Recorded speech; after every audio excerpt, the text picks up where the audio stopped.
All right, hello everyone, and welcome to another episode of PS Power Hour, episode 9. I can't believe we've been doing this for 18 weeks already. So joining me today, kind of here right below me, we have the amazing Adil, and our guest for today over here this direction is the one and only Stevie Coaster. Welcome, guys. Hey, Yeah, thanks for having us. Oh, no problem. Glad you could join us. Chocolatey Gang. I'm outnumbered today. gang, yeah, for sure. I'll do a little bit of an introduction, so you know me already. I'm here a few times. Senior Solution Architect over here at Chocolatey Software. I am privileged, and we're very privileged to have my fellow colleague Stevie Coaster here. Stephen Valdinger. He is our senior support engineer over at Chocolatey Software, but he's also the guy that likes to turn a lot of the knobs at Chocolatey in terms of helping people out, but also playing with lots of fun dev projects. In fact, he's built a lot of cool stuff lately, especially during the times of COVID. He's really done a lot to reach out and try and help out our community a little bit more and build some products to specifically help people there. So it's fun to have him, but he's not going to be talking about that necessarily today. So Stevie, why don't you give yourself a little bit of an introduction, talk about your stuff. Yeah, so as Adil mentioned, I'm Stephen Valdinger, Senior Support Engineer here at Choco.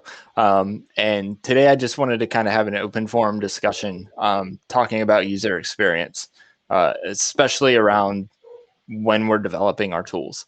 I'm sure we've all interacted with a module or a script that we found online that was either not exactly what we wanted or didn't work in the way we expected because of the way it was either coded when we reviewed the code and read it, or how you actually interacted with that tool or that module or that script or whatever. And there's a ton of things that you can actually do to make that user experience better.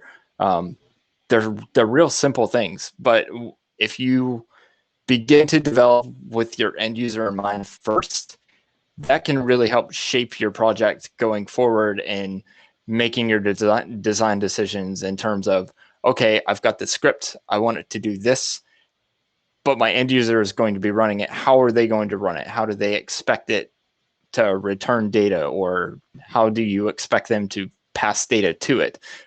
These are all things that are extremely important to think about.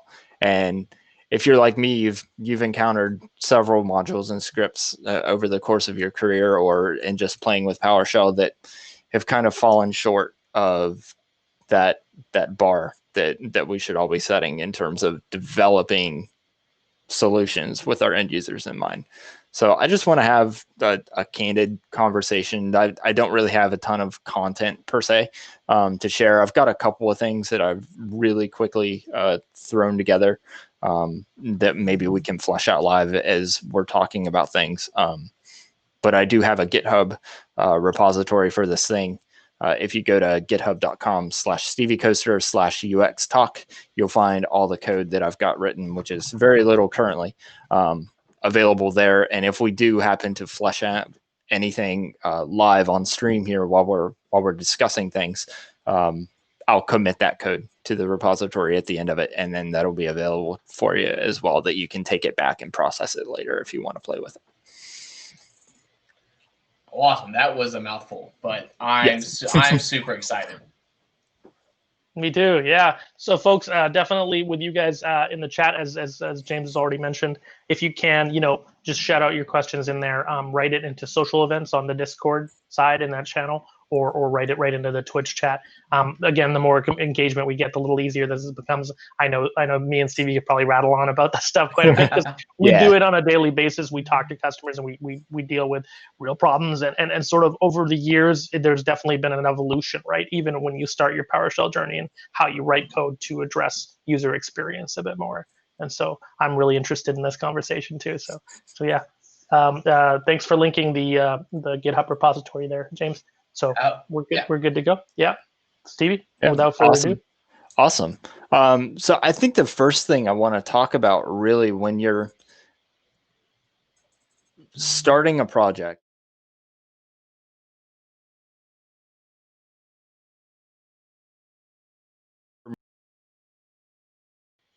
I think about is how the end user is actually going to use it, in terms of what parameters do I need to expose to that end user, and how can I make that the best experience possible for them.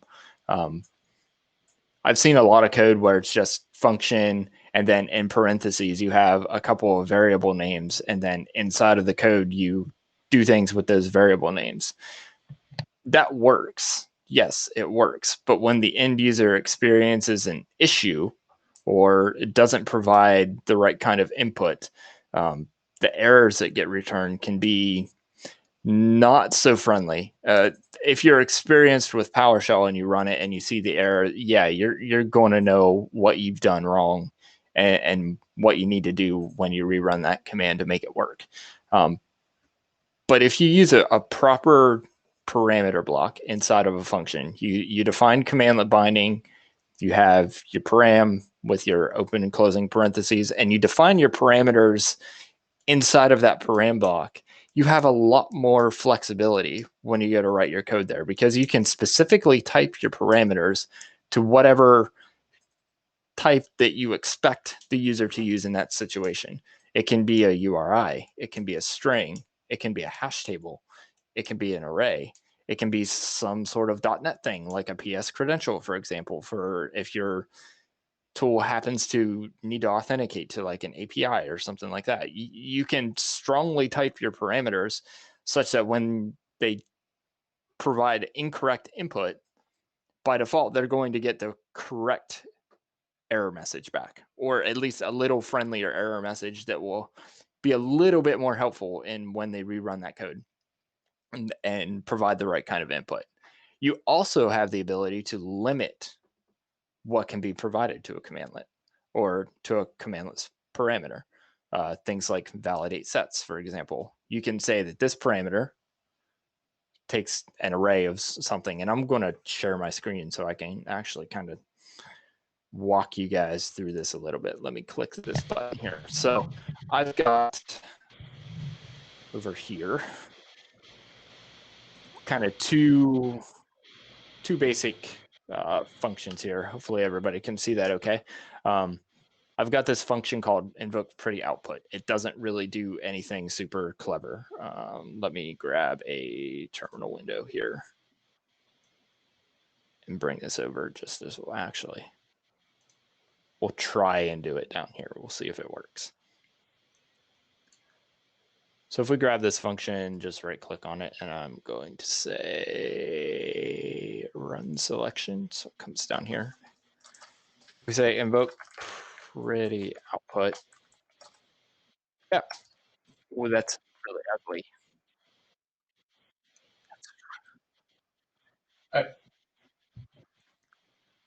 Little Is it really fuzzy? I don't know if there's a good way for me to fix I think that. if you just kind of zoom in.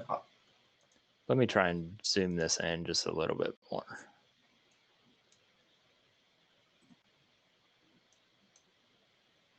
And see if that's a little bit better. If you guys can let me know if that looks. Are you gonna?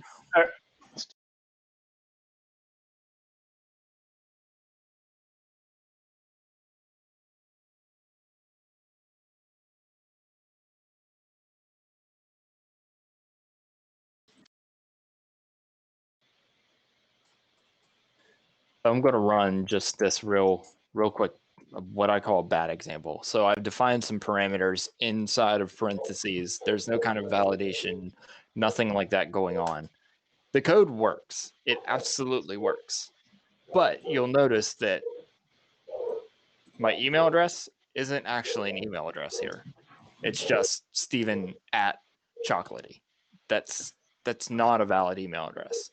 If we were to do something a little better, and I'll switch over to this tab, this still isn't perfect. It's not great yet. But I've defined this inside of a proper commandlet block or parameter block inside of a function where I've made these parameters mandatory. You have to provide me a name and you have to provide me an email address. Functionally, this code does the exact same thing as the code that we previously done. What we could do inside of here it's for this email address, and I'm not going to figure out this regex live on this stream because I'm just not that good at regex. But we could say the current item that you passed in matches whatever your email address regex is. So maybe we grab all the characters and we have an @ sign, and then we have some more characters, and then maybe we have a period, and then whatever those are afterwards. I mean, that's not proper regex, but that's close enough. So we're saying everything before an @ sign is valid. It needs an @ sign. Everything before the dot is valid. That's fine. It's got a dot, and then anything afterwards is fine. That's more or less a properly formatted email address, such that Stephen@chocolatey.io would be a valid email address. And if I were to run this code again, providing the same input, this would not match, and it would throw an error saying, and you could throw a custom error here if you wanted to, and you could say if this, you could flesh this out, if this not match that, you could say something like throw invalid email address format. You could do something like that, such that if somebody provided a improperly formatted email address to the input of this parameter, it would throw this error back and say, hey, invalid email address format. Now, there might actually be a .NET email class that you could, or type that you could actually strongly type this to an email address, and it would just figure that out for you and do all the work. But I wasn't Stevie, sure can you hear me? my head. Yeah. Could you switch to Ise Mode, dude? Like for the theme, maybe the lighter background. Yeah, absolutely. Yeah.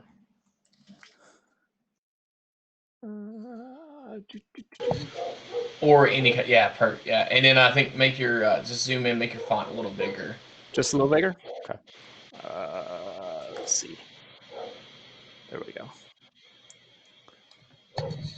But these are the kind of things that you can do inside of.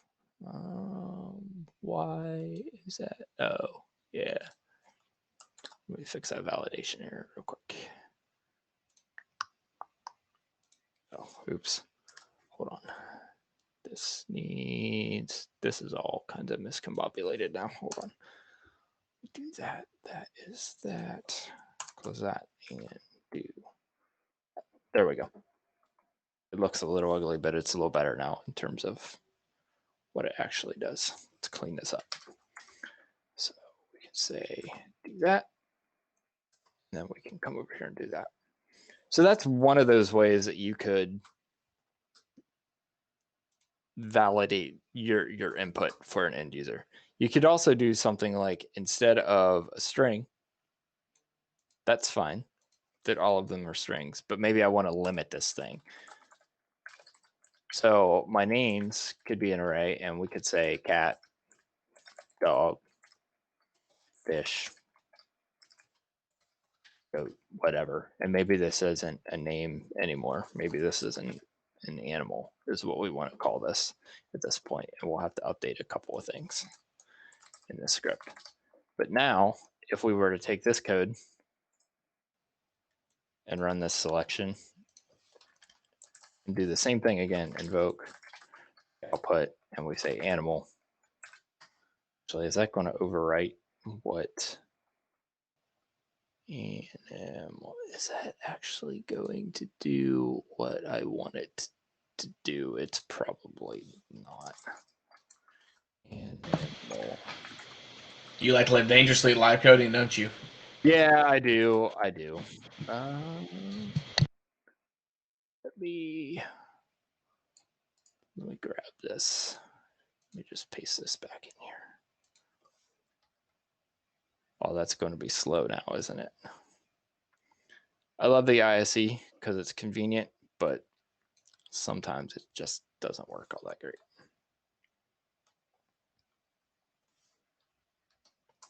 There we go. Invoke, Ready. Put. Yeah. Oh, it's my regex being weird. That's why. That's why. I'm going to take this out. And grab it all. Control C. Close this out. And it's going to be weird again. Anyways, the point that I'm trying to make here is the fact that if you were to tab complete on that animal parameter at this point, you would get either cat, dog, fish, or goat. Each time you hit tab, it would change that value. And if you provide something outside of the range of those values, it's going to throw an error. So that's another way that you can limit output. Another really cool thing about this whole situation here is this guy right here, this commandlet binding. If you're not using commandlet binding in your scripts, you really should be. It gives you a ton of stuff for free. Things like output variables, error variables, information variables, what if capability. All of that is stuff that you don't have to write code for.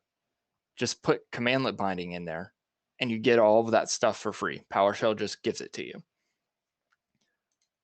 Super, super nice.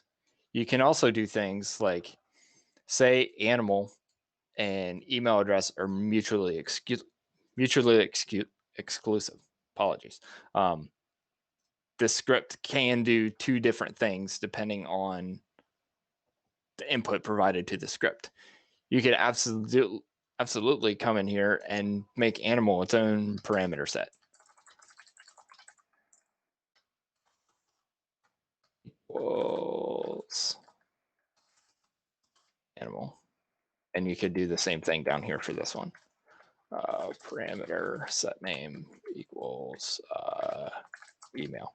These are now mutually exclusive. Now you can say my default parameter set name is going to be animal.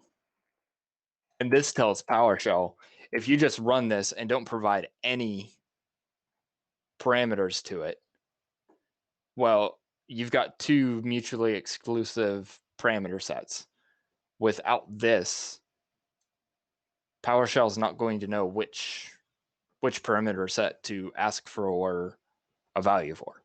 So without it, you could get animal, which is probably what you would get, or you could get email, which you might do, but probably not. By giving it a default parameter set name, you have told the function that if a user doesn't provide input at all for a given parameter set, use this one by default and ask for input for this one.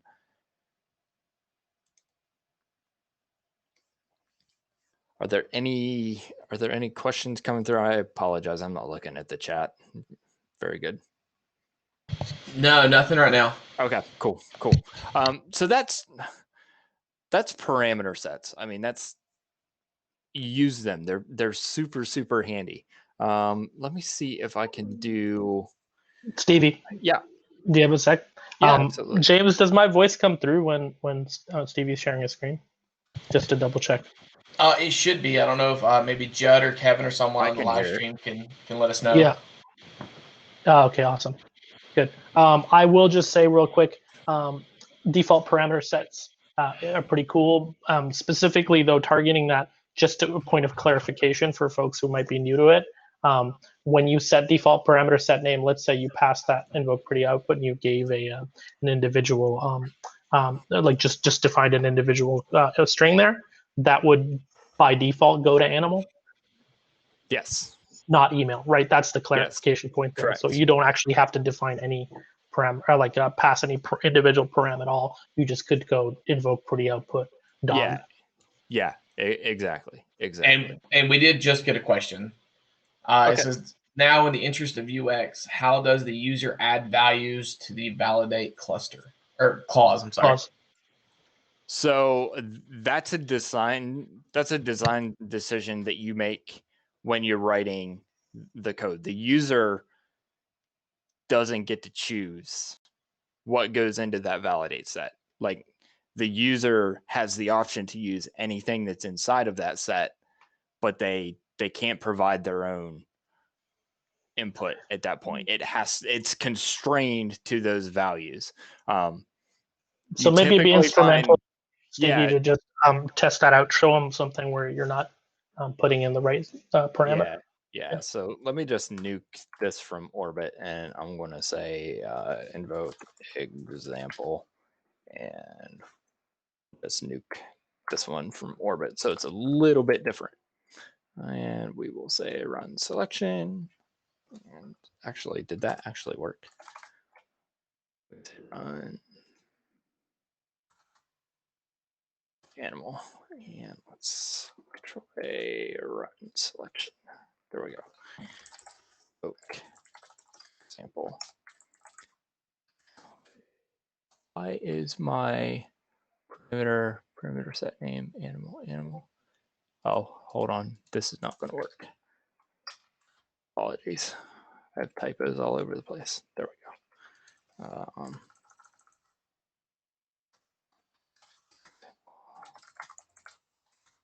There we go. There we go. So if I say cat, I get cat back. If I say octopus, it doesn't belong, it's not in that validate set, so it's going to throw an error.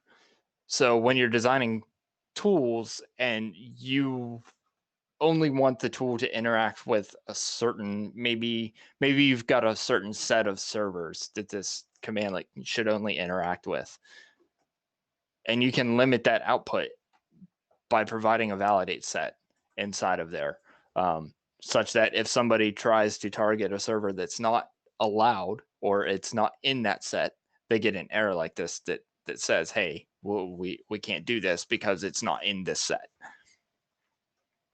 So no, and an end user can't modify this list without modifying the source code, if that makes sense. Now, I guess if you actually wanted to, you could get content off of a CS or off a text file or CSV or something. If you wanted the dynamic be able to change it that way.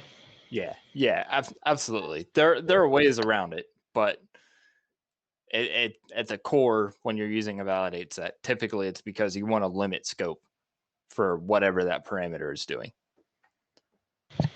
Yeah, no, I've in the past used some of the AD modules to dynamically set a validation set. Yeah, absolutely. I mean, this doesn't have to be a string inside of here. You could absolutely do other PowerShell inside of here where you can say get AD computer, whatever, and you can give it like a filter and filter it out to a specific OU, or maybe you want to do only certain members of a group or something like that. You could absolutely dynamically do it there. If that's the case, if your code there is doing something with like another commandlet or something that end user, when they're running it, they don't have the output they're expecting, if they go back and modify, maybe they have access to that CSV file somewhere, or they have access to Active Directory to modify if you're looking in an OU for things, or you're looking at a specific group. If they modify that OU and add what they need in there, or they modify that group to add or take away what they have in there, that will dynamically change the functionality of your code when you run it here, because they'll either find what they've added or they won't find what they've taken away. Right, that makes sense. Yeah. So that long term, that especially in tools that are going to heavily rely on Active Directory and things like that, that would make more sense to write your code in that way. But as a very basic, hey, this is getting started and thinking about UX, validate sets are just a race.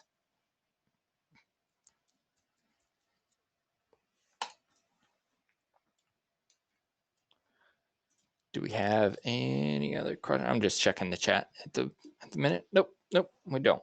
The next thing that this really grinds my gears, I'm going to jump on a soapbox for a second. Document your code. It's super, super important to document your code. If I run this code right now and I came down here and I said get help invoke example, that's what I get. That's not very helpful whatsoever, especially if you design in Visual Studio Code. It's super simple to write comment-based help.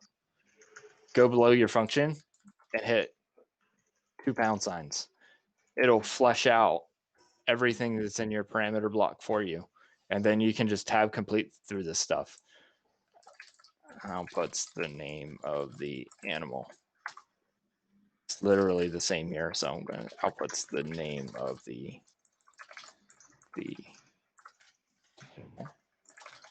selected animal. Invoke sample animal cat. I'm going to take the notes away from this. Do this. I'm going to say run selection. I'm going to say get help invoke sample.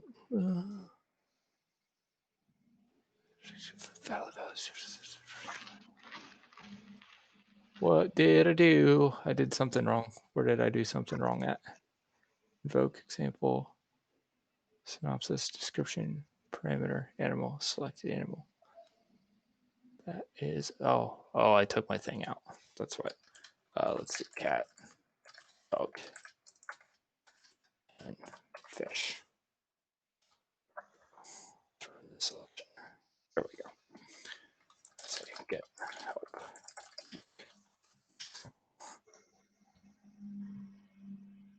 Now when I run this, I have more information. I now know that it outputs the name of an animal. Here's my basic syntax. I know that it has commandlet binding because it tells me it has common parameters. I know that this is just a string because this isn't wrapped. This doesn't have the square brackets around it. It gives me my description. It doesn't really give me anything else. Yeah, Joel said to run it with the dash full. Yeah, I'm going. That's exactly what I was going to do next. Oh, nice. Yep. It's like your link to the mind. Yeah. Now if I run it with full, here's my parameter. I know it's a string.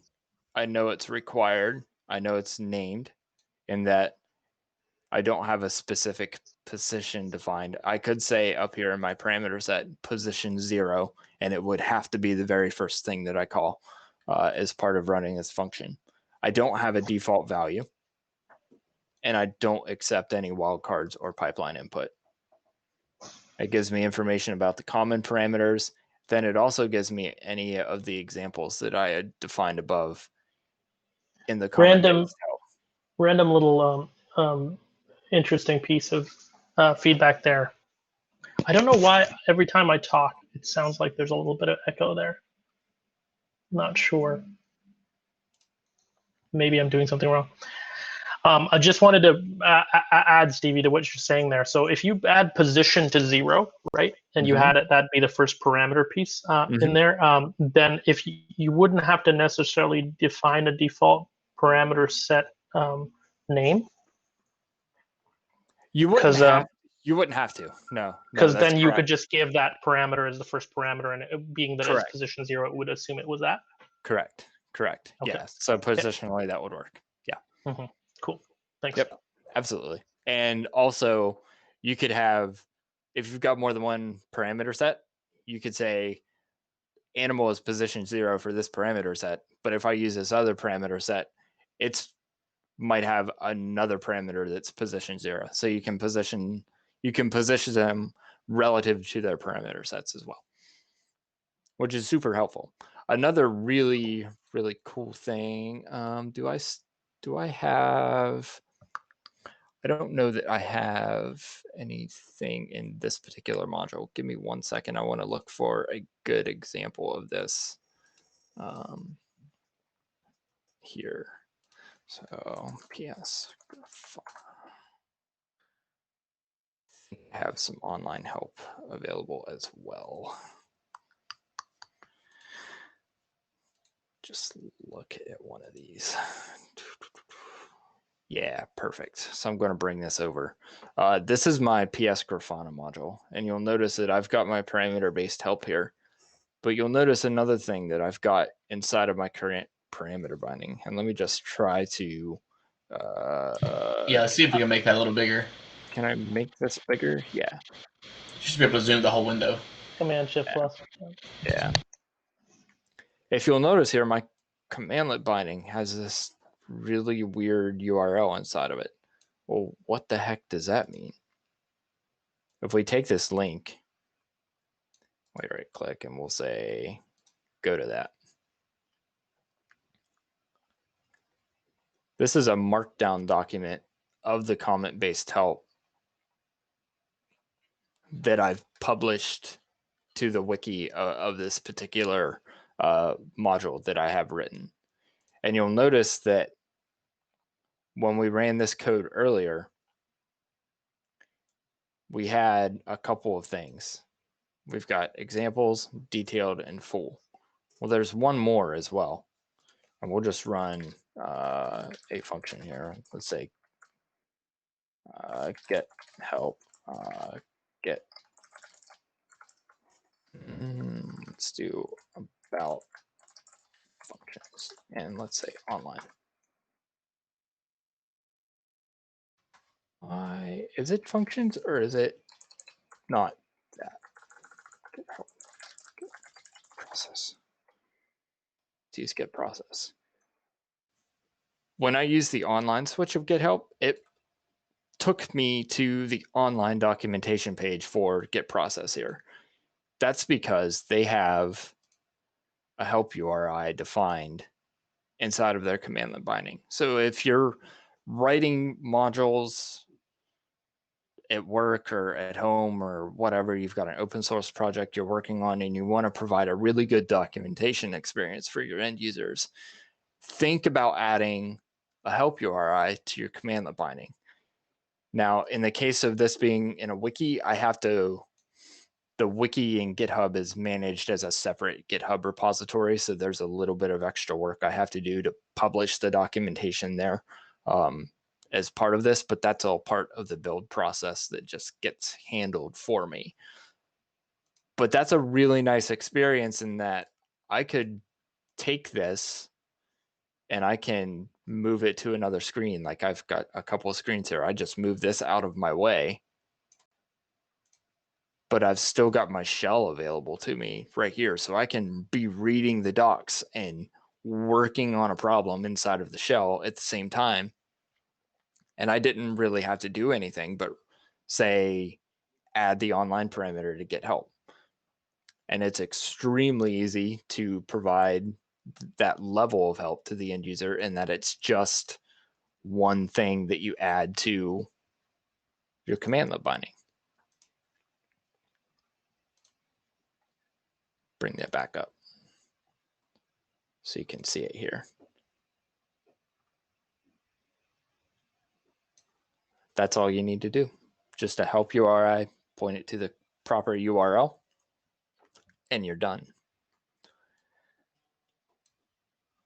I'm going to check out the chat here real quick if there's anything. Yeah, I think it was just Joel talking about positional parameter bindings. Yep, it's Joel adding some input. Good deal. I don't know how many people know about the Platy PS module. It's super, super awesome. So let me see. Do I have? I don't think. Yeah, I do. Hold on. Let's see. Let's get. Have some stuff laying around. You know, I guess for those watching at home, obviously Stevie is working on a Mac, so just some more of the awesomeness of PowerShell 7 and cross-platform capabilities. Yep, absolutely. And this is Hyper, right? Yeah, this is Hyper.js is the terminal I'm using, and the only reason I'm using this terminal is because when I type, it gives me little fireworks on the cursor, and I think it's cool as hell. So and I'm 5 years old. Let me see. Can I see source CD docs? So if we look in here, all of these markdown files. Yeah, you're gonna have to zoom in a little bit if you can. Let me see how much I can zoom in. Hyper gets a little sensitive when I think that's pretty. zoom in a little bit. That looks pretty good to me. All of these markdown files that you see here, I didn't write a single one of them. So the first thing that I did, if we go back here, go into output, go into Choco CCM and say import IPMO Choco CCM PSD1, and let's just force this. If I were to come back here, right to here, and say new, actually, let's do this. There is some new stuff in here. So new markdown help module Choco CCM output folder. I'm going to say docs, and I'm actually going to force this because there's some stuff in here that's going to need to be rewritten. Plat APS just went through and read all of the comment-based help that I have in all of those files, and it generated markdown documents that look like this for me. I didn't do anything. I ran one command and my help is written for me. It's super, super awesome.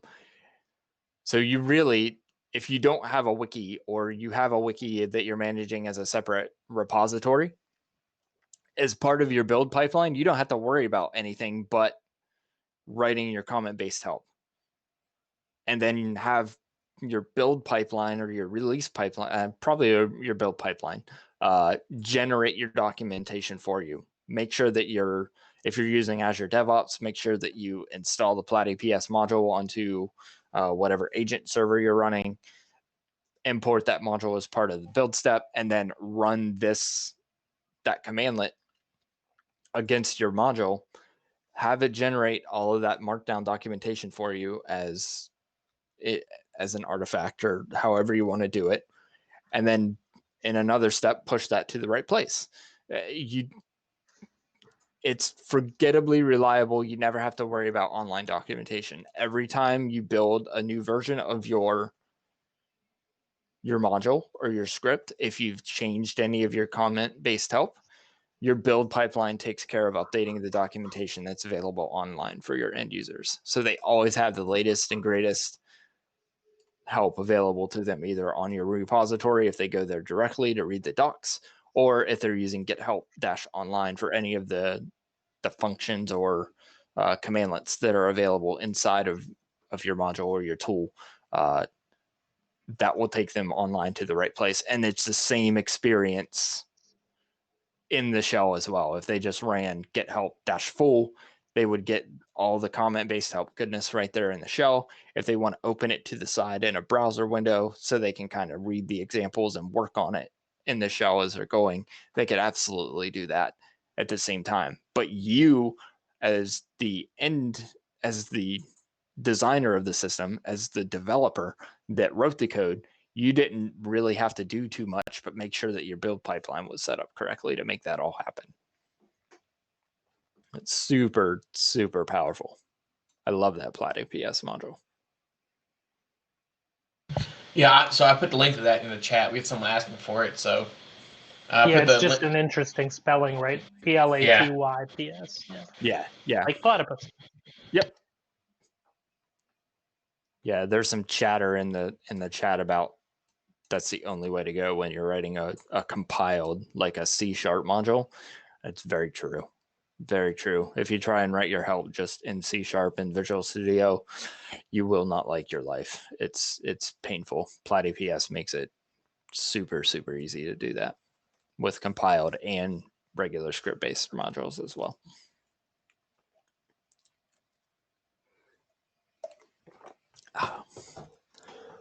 Does anybody else have any other questions? Adil, do you have any comments from the peanut gallery. I always have more comments for you, sir. I will say, no, it's really good that you're covering all that stuff, especially the comment-based help stuff and pulling that in automatically with Platic PS. I guess my questions are more like a little bit more on the theoretical side in terms of like, have you noticed different things in terms of user experience that you've learned over time, like little nuggets of truth that you could pass on in terms of like how your code has evolved over time? I often find that folks who are new to PowerShell and then sort of evolve in their own ways, they kind of really help. Really enjoy getting those little nuggets. Yeah, so I think one of the big things for me as I started to get more and more advanced with what I was doing with PowerShell was this piece right here, this strongly typing your parameters. That is so cool because .NET does the heavy lifting for you of handling that. If you give an array, or if you give a PS credential a string, or if you give whatever type you've defined some other type, you don't have to do anything to get a really good error message back and provide that to the end user. .NET just does that, and PowerShell just does that and bubbles it all up to the end user. And they know, hey, I gave it this, it's expecting this. That's especially prevalent when you start to like do pipeline support, which is another thing that I think is really important to talk about real quick is pipeline support. But if you're piping the results of one commandlet into another, you might have to manipulate that data a little bit when you're sending it into the commandlet. The AD module is a great example of that. You might be saying get AD computer and just giving it a name, which is a string, and that's all well and fine. But if you like do a get AD or get AD computer and then you send it to like get AD group member or something like that, I'm not familiar with the AD commandlet names anymore. I haven't touched them in like 2 years. But doing those sorts of things, you could potentially see errors depending on the parameters you're using, because those parameters require that they are of a specific .NET type, like a system dot whatever the AD computer object type is.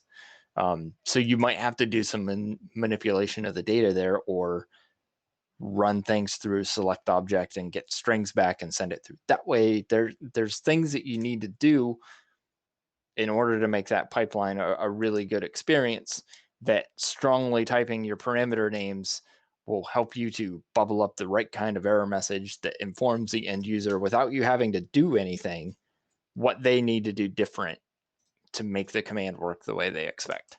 So that's one of the biggest things. And then I've already said it's a pet peeve, but I will put a nail in the coffin of write comment-based help. Document your code.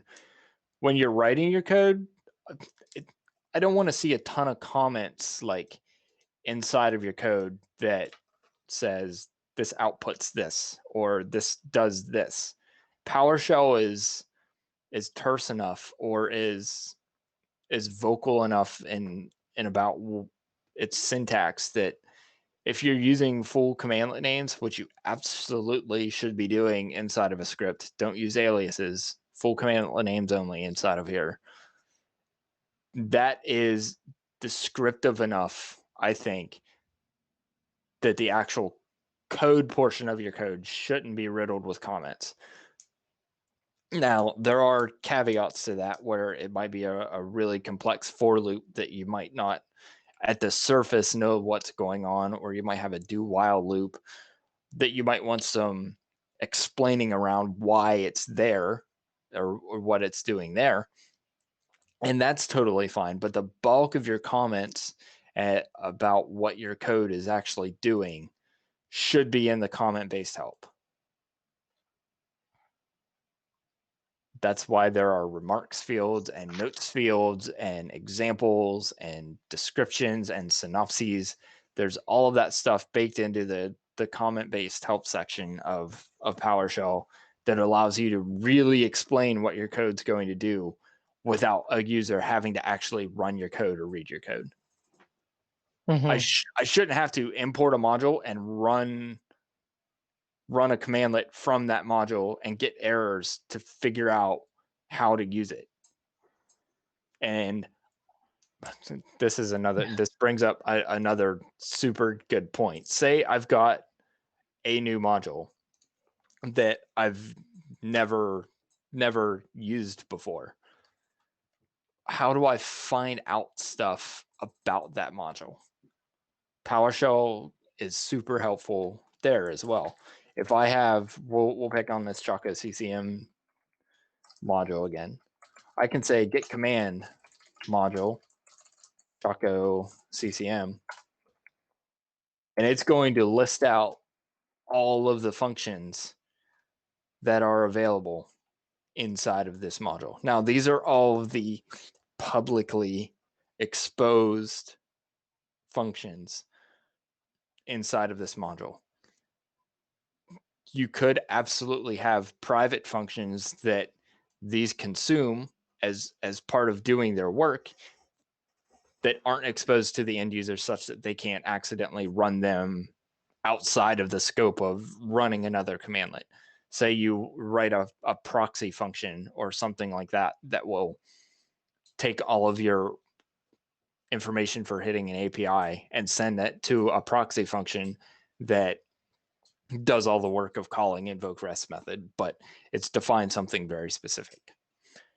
You could absolutely do that and leave that portion out of the PSD1 functions to export section, and that won't get exposed to the end user when they run git command against your module.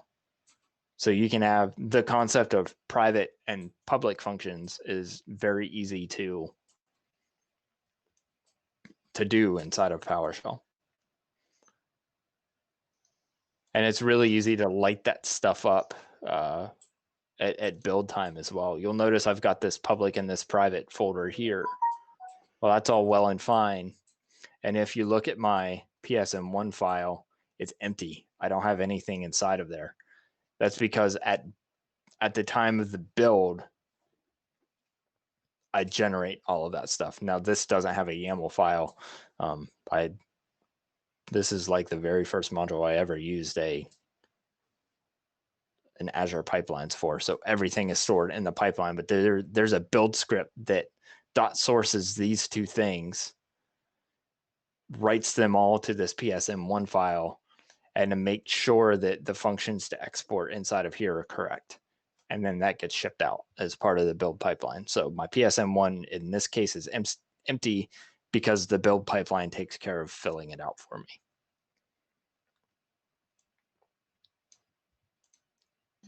So I'll make one quick plug here, if I can.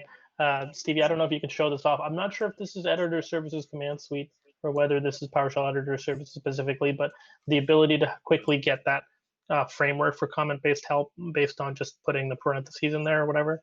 Are you familiar with that? Yeah. So yeah, just showing that off for folks. Yeah. So that's just ## inside of here. And that will generate your comment-based help for you. If you've got a ton of parameters inside of here, you'll get a parameter definition here for each one of them. You can start typing here and tab complete through all of these, and it will be fine. The one gripe that I have about it is if you're like doing this and you type in here and then you click down through here, you can't get back to that tabbed, at least I've never been able to get it to work to where I could come back up in here and get to the point where I could start tabbing again at that point through all the fields. So I'm very careful when I do it to say I'm doing my synopsis, I hit tab, I do my description, I hit tab, and then I go from there. It's just again, that's a UX thing that they made that it's just really nice to be able to hit tab, go to the next thing, work on it, hit tab, go to the next thing, work on it. Super, super nice. One of the last things that we probably have time to talk about is when you're writing your code and you're thinking about your end user experience, how can you validate that end user experience before your end users ever even get it? And the answer to that is pester. So your pester tests should be written in such a way that when you write your tests, you're writing with the end user experience in mind. You develop tests that say, my end users are going to use it this way. Let's write a test for that use case. Does it work as expected in the way that I want them to run this commandlet or several commandlets in this module? Do any of those tests fail? And if they do, yes, there might be times where that's just,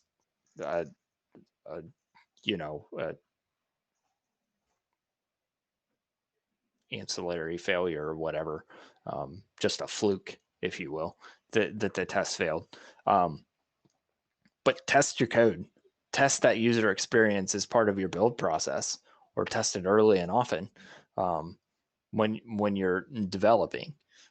That way, when you ship your code and your end users start to consume that code, they're only raising issues because something is really categorically broken that you couldn't really test for. Like, there are sometimes environmental factors that come into play, that they've got something configured on their system that prevents your code from working the way it's supposed to work, and it works fine in your testing environment. So there are environmental things that might crop up. So they might put an issue on GitHub for that. But other than that, the only issues you should be seeing at that point are feature requests or issues that are related to a feature request that they've raised a pull request for. So you've got an issue to go with your pull request for documentation purposes. Can you just quickly touch on, when we talk about pester and testing with PowerShell, Stevie, the idea or concept behind using test data with mocks? I very, very, very rarely use mocks. Actually, Okay. I've used mocks like once in my life, and I'm going, like, when we go to write the test for this, for example, like, there's a ton of tests that need written for this. Mm-hmm. This is all going to be mocks because you need a live environment to be able to test this stuff against, which is going to be impossible to do in like a build pipeline situation. So the concept of a mock is to take, for example, a get 80 computer call. You won't necessarily in Azure pipelines or in AppVeyor or some other, in a GitHub action, have Active Directory running there to be able to say get 80 computer, return a bunch of data. So what you would do is mock that call to return data that looks like you've got data from a call to get 80 computer. It's got the same type, it's got the same structure, it's got some of the same information inside of it, and use that for your other commandlets that are expected to consume that kind of input. That's essentially what a mock is. Now, how to write one, I know they've changed a bunch of stuff with mocks and how they work here recently, but I haven't written one since like Pester 3, I think. So I'm not a very good resource on how to actually do mocks. Yeah, no, that's fine. I just wanted you to summarize, and basically that that principle of when you're outputting data between commands and stuff, when you're trying to test for that data presence, you're using like essentially like template data, like a mock. Yeah. So mocks are good for that. Test cases are another good case, or another good thing to use for pester tests. Whereas you've got like a hash table of different key value pairs that you want to test against, and then you've got one set of tests. But for every item in your test cases, it runs that same suite of tests against every item. So if you don't want to write 36 tests when it's actually 6 tests for 6 sets of test data. You can just iteratively loop over your test cases and write and run your tests for each test case and output the results of those tests. Yeah, fair enough.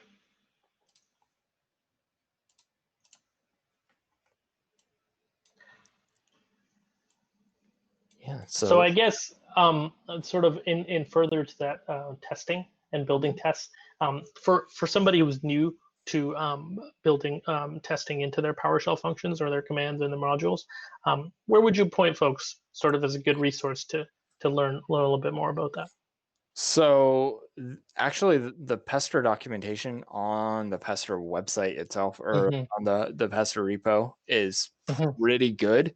I know there's a couple of books written about it that are. Yeah, I would also okay. agree with you that probably the best place is the Pester doc, the quick start, and the information that Jakob's got up there. Yeah. If I'm 100% honest, Mhm. ask in the PowerShell Discord or Slack channels, or send a tweet out. Tag everybody you know on Twitter that writes PowerShell, and ask your question, because by adding them, they will be able to get you in contact with somebody that knows more about it. I will add as well to that one of our colleagues who's really been resourceful and kind of one of the big guys when it came for me to look at Pester stuff was somebody who's written a bunch of a cool module in Pester called PSCon. So Joel is one of those guys who's Vex32 in the chat and on Twitter. He's one of those dudes when it comes to Pester where I would bug him first to sort of understand the logic, because I know that a lot of the koan stuff was built on the assertions, right, and essential mods assertions and stuff that Pester does. So I mean, it's a cool way to start too, to learn PowerShell anyway, is to build it based on PSCons and test it out, or sorry, work through the actual code examples there and try and fix the code. So is it aka.ms/PSCons? I believe that's the link. Yeah, I think he's still poking around here. He might have. Yeah, he might just post it in there. He might post it in there, or we can just see. MTR actually also, Thomas Rayner in the chat is throwing in this mention that Jakob, the maintainer of Pester, has a YouTube playlist with a bunch of great Pester videos too. So let's see if we can toss some of those links in chat. Yeah, and also the forums and PowerShell.org, we have a Pester forum as well that it's pretty active. Nice. Yeah, so aka.ms/psquans does indeed go to the psquans or quants repository. And I'm actually going to be talking about this module and using it a little bit on some Twitch streams starting later tonight at 5 Eastern.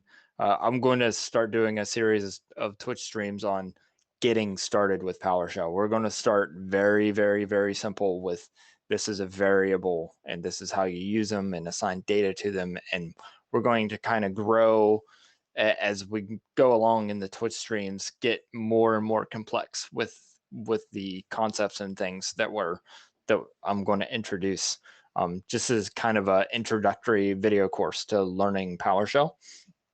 But part of that work is going to be doing the koans on stream live to walk people through what this module is and how it can help you learn PowerShell.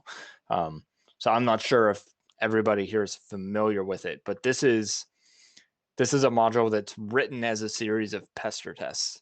And in order to gain enlightenment, or in other words, learn PowerShell, you take the Pester tests, which are broken by default, and you edit those Pester tests to make the test pass.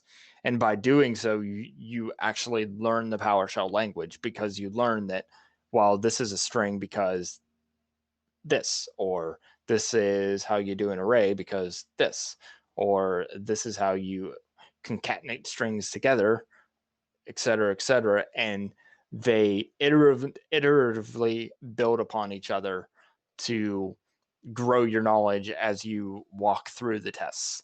So they start out very, very simple, and they just kind of add more information as you go. So you're using what you've already learned in the next test, et cetera, and by the end of it, you've got a really, really good foundation of what PowerShell is and how the language works, such that it sets you up to win when you go to actually start writing your own code.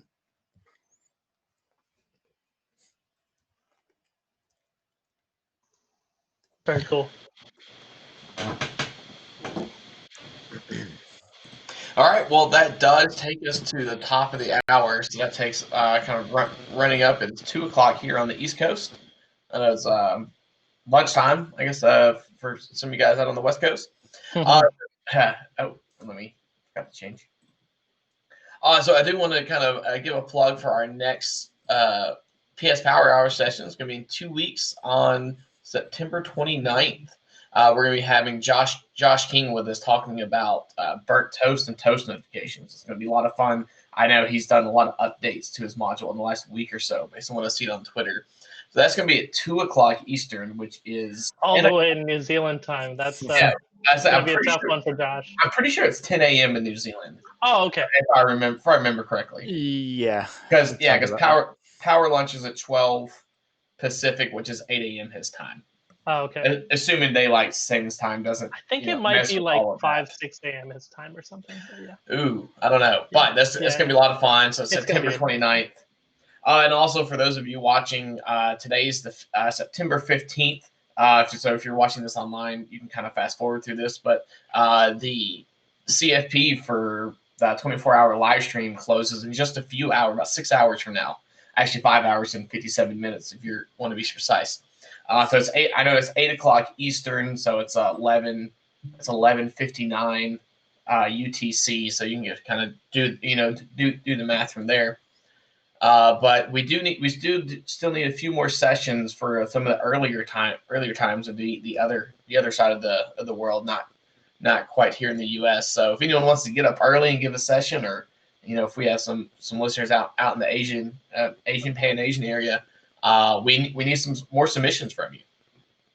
But other than that, so that is all the time we have. So I guess we'll see you guys in 2 weeks. All right, Stevie, I appreciate it. Deal, always good seeing you, and we'll catch you guys later. Thanks everyone for tuning in. See you. Thanks everyone.